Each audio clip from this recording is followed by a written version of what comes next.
En Jean chapitre 2, dans les noces de Cana, la mère de Jésus, parce que le privilège, le choix, la grâce lui a été fait par le ciel. Et on ne sait pourquoi. Dieu a décidé ça comme ça. Et cette femme, tellement c'était une femme préparée à la grande visitation qu'elle devait avoir, elle n'est jamais sortie de la grâce. Mais alors, cette femme arrive aux noces de Cana et le vin vient à manquer. Et Marie dit, puisque les gens savaient que Jésus était là et qu'elle était la mère de Jésus, on lui dit, le vin est fini. Histoire d'enlever la femme dans la notion de la grâce pour envoyer la femme dans une notion de mérite.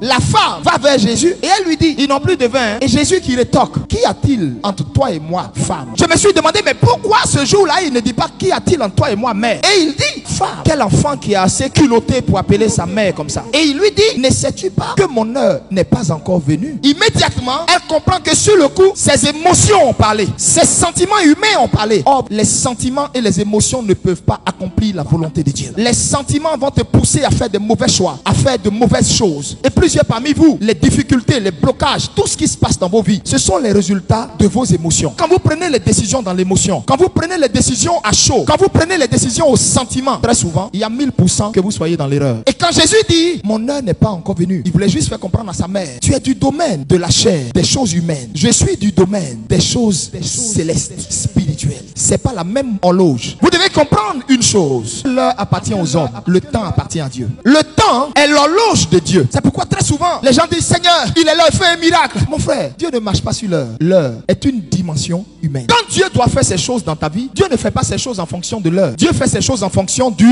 temps. Parce que le temps est une dimension spirituelle. Et dans le monde spirituel, on ne marche pas très souvent sur l'heure, mais sur le temps. C'est pourquoi très souvent, quand vous lisez la Bible, on vous dit, quand le temps fut accompli, l'Éternel se souvint de Anne et Anne tomba enceinte. Pourquoi ne dit-on pas quand l'heure fut accomplie? Mais on dit le temps. Pourquoi nous avons dit comme thème Côte d'Ivoire, il est l'heure? Pour que nous ayons repéré l'heure de la délivrance de la Côte d'Ivoire, il a d'abord fallu que nous repérions dans quel temps nous sommes. Si nous avons repéré le temps, nous distinguerons l'heure. Le problème aujourd'hui avec les jeunes ministères, avec les appelés, avec les personnes qui sont appelées à servir Dieu ou à faire leur ministère, ils marchent selon la montre. Dieu marche dans le temps. À partir du moment où on parle de temps, il n'y a pas de précipitation. Or, quand on parle de heure, il y a précipitation. Parce que l'heure est définie, circonscrit. Si je te dis 13 heures, c'est 13 heures. Tu viens, tu me demandes un service. Je dis ok, autant convenable, je vais t'appeler.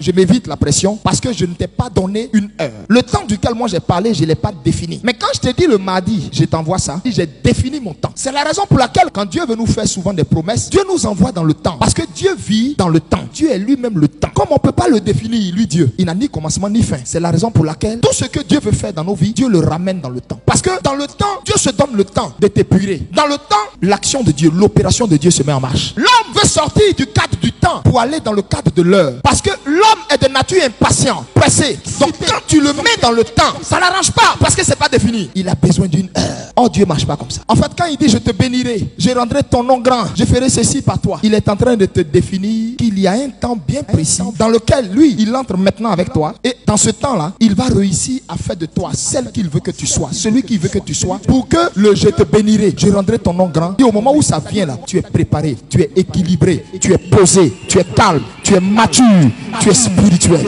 Et comme nous les hommes, attendre n'est pas notre force. C'est pourquoi nous marchons à l'heure. C'est la raison pour laquelle quand Dieu veut expliquer le temps, Dieu prend l'image du vin. Le vin, c'est le temps. Et même les hommes diront, le bon vin se bonifie au fur et à mesure que le temps passe. C'est pourquoi spirituellement, dans les rituels bibliques, le vin a été dans tous les temps employé. Parce que le vin est le caractère de Dieu. Quand Dieu t'a parlé, c'est toi qui allais t'inscrire dans l'heure. Or lui, quand il te prophétisait, il inscrivait sa parole et sa prophétie dans le temps. C'est toi qui as pris ta prophétie et tu l'as amenée dans l'heure. Comme la prophétie est sortie cette année 2023, pour toi, donc Dieu est en train de te dire, c'est dans l'année 2023 que le je te bénirai là. Tu vas voir, hein? Non. Si tu m'as compris, tu vas arrêter de murmurer. Je comprends pourquoi telle prophétie tarde, pourquoi ceci tarde, pourquoi tant tarde. Dieu reste toujours dans le cadre du temps. Parce qu'il se dit, tu n'es pas encore parfait, tu n'es pas encore assez sage pour gérer le degré de richesse que moi je vais te donner. Vous ne savez pas qu'il y a des personnes, l'argent les a poussés à rétrograder. Il y a des personnes, leur position dans la vie a révélé leur vraie identité. Quand quelqu'un n'a rien, elle est humble, elle te respecte, elle parle pas. Mon frère, tu peux marcher sur lui, il dit rien. Mais quand il a 5 francs, quand il a plus que toi, quand il a un peu, marche sur lui, il va te mettre à ta place, il va te dire ton vrai nom. Parce que pendant Pendant qu'il est en train de te parler là, c'est pas sa bouche qui te parle, c'est sa condition qui te parle, c'est sa poche qui te parle, c'est ce qu'il est devenu qui est en train de te parler. C'est la raison pour laquelle beaucoup de chrétiens murmurent, beaucoup de chrétiens se plaignent. Seigneur, tu m'as dit ça. Seigneur, tu m'as annoncé ceci. Seigneur, je n'enfante pas. Seigneur, je devais voyager, je ne voyage pas. Seigneur, on devait me marier,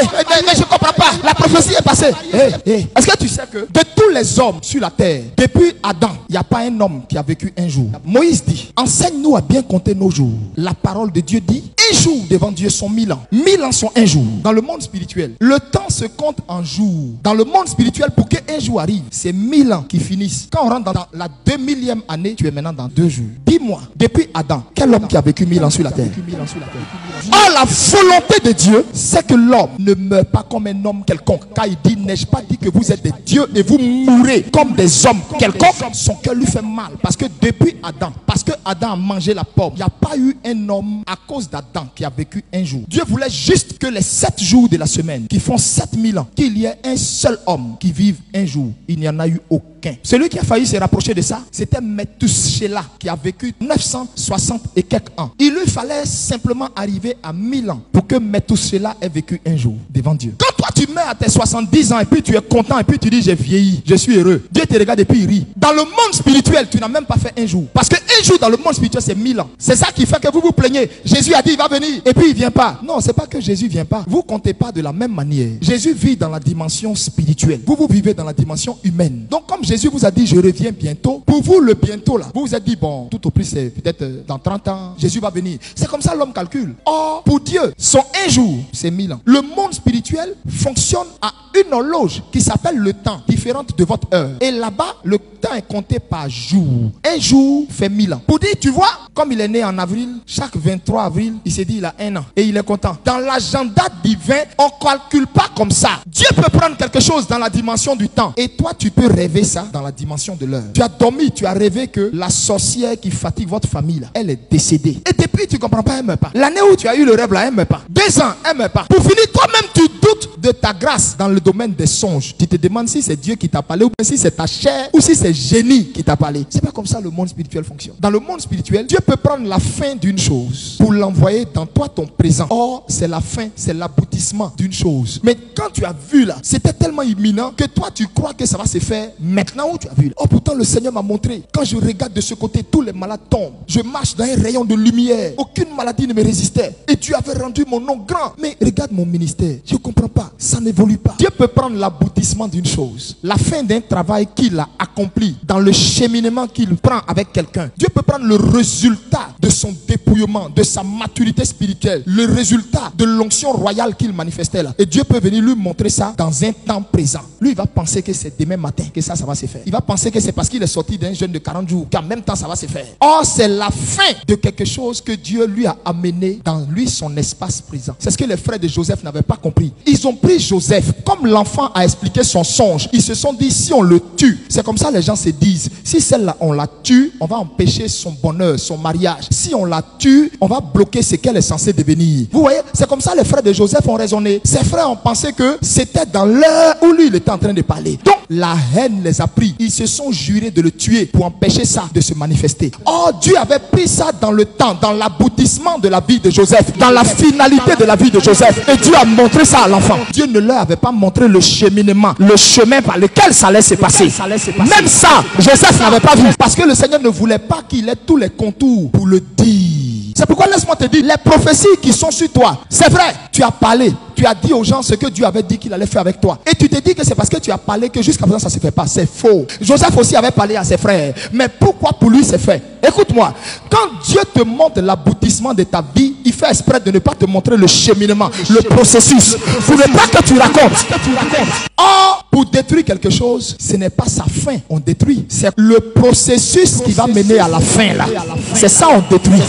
C'est la raison pour laquelle Dieu ne te montre jamais le processus par lequel il va passer avec toi pour que tu sois celle qu'il a dit que tu vas être. Dieu garde ça dans le secret de Dieu lui-même. Quand Dieu veut prendre un exemple pour définir le temps, il prend toujours le vin. Parce que pour que le vin soit vin, il est un petit fruit qu'on appelle raisin. Aussi longtemps que le raisin va rester raisin, aussi longtemps qu'il va refuser, le processus qui doit l'amener à être un vin, on va l'acheter à 1000 francs, 2000. Aussi longtemps que tu refuseras le processus de brisement du raisin pour devenir du vin, on va t'acheter à 1000 francs, 2000. C'est à ça on va t'estimer. Or, quand tu accepteras le processus qui mène au vin, on t'achètera dans les hauts lieux.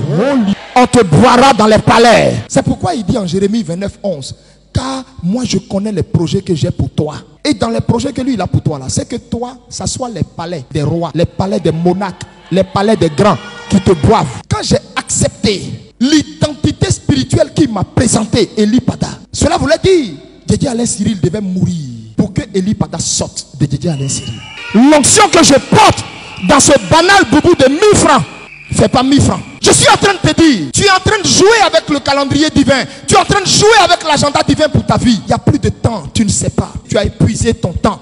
Tu as épuisé ton temps. Tu es maintenant dans le temps où tu es censé être mature, mais tu joues encore à la gamine. Tu es arrivé dans le temps où tu es censé être mûr, mais tu joues encore à l'inconsciente. Il y a un âge où on est un enfant. Il y a un âge où on est un jeune. Il y a un âge où on devient adulte. Et il y a un âge où on devient un vieillard. Regardez le processus maintenant. Le vin, il est d'abord un raisin. On cueille d'abord. On met tout ça dans un panier. On envoie ça dans un endroit comme une sorte de cuve. Celui qui l'a cueilli enlève ses chaussures.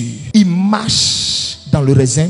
Il écrase. Vous savez pourquoi on utilise le pied pour écraser le raisin? Le pied, c'est pour passer un message. Pour dire ce qui est foulé au pied. Ce qui est écrasé, c'est ce que Dieu élève. Au point où quand tu regardes le travail du vin, ça te donne la nausée. Le Seigneur m'a dit, je te montre ceci pour que tu l'enseignes à mon peuple. Pour qu'ils comprennent les étapes à passer pour aboutir à une onction rare. Tant que tu vas être un raisin, ton onction sera une onction identique à tout le monde. Si tu veux avoir une onction rare, accepte que Dieu aille avec toi dans des sentiers bizarres et tais-toi. Donc le vin, il y a des machines. Mais le vin passe pas par là-bas. Parce que les vignobles disent, si le vin passe par là-bas, les rouilles des machines là, ça a fait perdre au vin son goût, sa qualité. Donc il faut qu'on l'écrase. Pourquoi? On veut que lui garde sa qualité. On veut pas que le goût d'un métal s'associe au vin.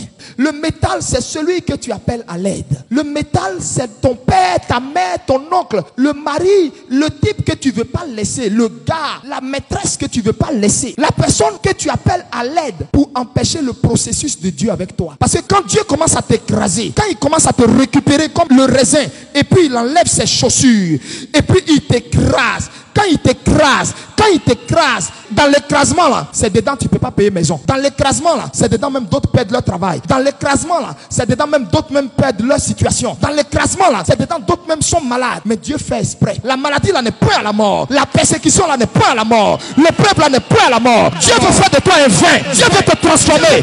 Il veut t'enlever de la dimension de raisin pour t'amener à la dimension de vin. Mais cette dimension fait mal. Et Dieu sait que ça fait mal. Tu peux avoir une grande promesse, mon fils. Mais aussi longtemps que tu ne te laisseras pas broyer, tu vas finir zéro. Tu vas aller de prophète en prophète. Tu ne vas rien devenir. Tes offrandes ne te sauveront pas. Ta prière ne te sauvera pas. Tes jeûnes ne te sauveront pas. Tu dois accepter le processus d'épuisement. Il y a deux cas. Soit lui te transforme coûte que coûte pour que tu sois ce qu'il voit, ou soit tu meurs comme ça sans que ce qu'il a dit sur toi ne se réalise.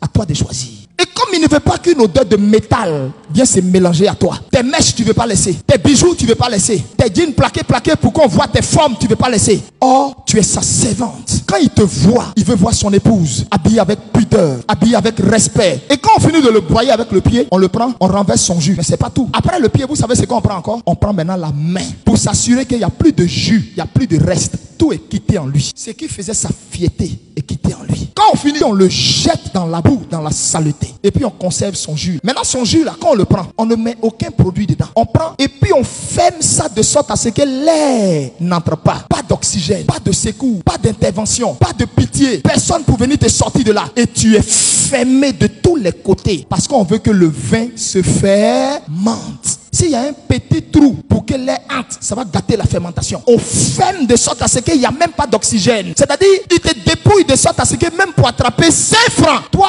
avant qui enlevait l'argent qui aidait les gens, aujourd'hui 5 francs est devenu diamant. Tu es obligé de mendier pour manger. C'est ça le processus du brisement. Il t'a réduit à un état où tu es obligé d'attendre qu'on enlève pour te donner, que fidèle enlève pour te donner. Si on n'enlève pas pour te donner, tu ne manges pas. Oh, tu pouvais aller te débrouiller comme les jeunes filles, comme les femmes de ton âge. Mais aujourd'hui, attends normal si ce n'était pas affaire de Jésus. Il y a longtemps, toi, tu t'es séparé de type là. Il y a longtemps, en nuit comme ça, là, tu es quitté dedans. Mais à cause de Jésus, tu t'assois, quand tu te regardes et puis tu es étonné de ce que tu es devenu. Bon bijou, tu ne connais même pas. Tout ce qui est sur toi, c'est pacotille. Et quand on te voit, on a l'impression que tu n'as pas de goût. Oh, c'est parce que tu n'en as pas. Et il est sur toi, hein. Il t'a fermé. Il est en train de te fermenter. Quand il finit ça, on t'enlève dedans maintenant. Et puis on s'en va chercher une bonne bouteille. On prend le jus fermenté là. On verse maintenant dans la bouteille. On prend un bon bouchon là. On enfonce le bouchon jusqu'à l'intérieur. Pour dire quoi? Tu es trop précieux. Tu n'es plus vil. Donc, n'importe qui ne doit pas t'ouvrir comme ça s'il n'a pas ce qu'il faut pour t'ouvrir. Et maintenant, de simples raisins banals que tu étais, maintenant tu es vendu dans les grandes surfaces. Mais pour que le raisin arrive jusque là, c'est un processus. C'est ce qu'on appelle le temps de Dieu. C'est la raison pour laquelle j'ai un problème avec cette jeune génération de prophètes qu'on voit maintenant sur internet. De prophètes kabbalistiques qui pour eux, s'ils prophétisent, qu'ils ne donnent pas nom, qu'ils ne donnent pas numéro, ça veut dire qu'ils n'ont pas prophétisé. J'ai un problème avec cette jeune génération de prophètes qui sont obligés d'utiliser l'huile de python, qui sont obligés d'aller au Ghana têter des saints, de vieilles femmes, qui sont obligés d'utiliser du fétichisme pour manifester l'onction. Ils sont obligés de payer des gens pour venir jouer aux malades, inventer des miracles, mentir à gauche à droite, vendre les huiles, vendre l'eau, vendre les fruits. Tout ce qu'eux ils font pour Dieu, eux ils voient ça en business. C'est-à-dire en retour, il faut que jeton sorte dedans. Et vous les hommes de Dieu là, si l'affaire d'appel de Dieu est compliquée là, les fidèles ce ne sont pas vos pigeons. Mon ami, il faut aller reprendre tes cahiers. Pour aller à l'école là, il n'y a pas âge. Donc si tu sais que le ministère ça ne va pas, Dieu t'a pas appelé là, quitte dedans. Ils refusent le brisement, ils refusent la transformation et ils veulent la gloire sans passer par le processus qui mène à ça. C'est l'image du vin que Jésus nous a montré par sa vie. Ce qu'on appelle le chemin de la croix là. Couronne d'épines transformée en couronne de gloire. Je vais dire à une femme, à un homme, à quelqu'un, si tu refuses le brisement, tu vas te mettre encore en retard. Si tu refuses que l'horloge de Dieu qui est le temps s'active avec toi, tu vas te mettre en retard. Accepte que pour le moment, Dieu mette les choses d'abord sur l'éteignoir. Il sait que tu as besoin d'un enfant. Il le sait. Mais avant qu'il te donne l'enfant, il veut que peut-être tu sois une personne abandonnée, réellement convertie. Réellement convertie. Ton cœur ne le cherche pas encore. Ton cœur veut ce que lui, il a à offrir. Il dit dans sa parole, si vous êtes docile et obéissant, vous mangerez les meilleures productions du pays. Que cela soit ta part au nom de Jésus de Nazareth.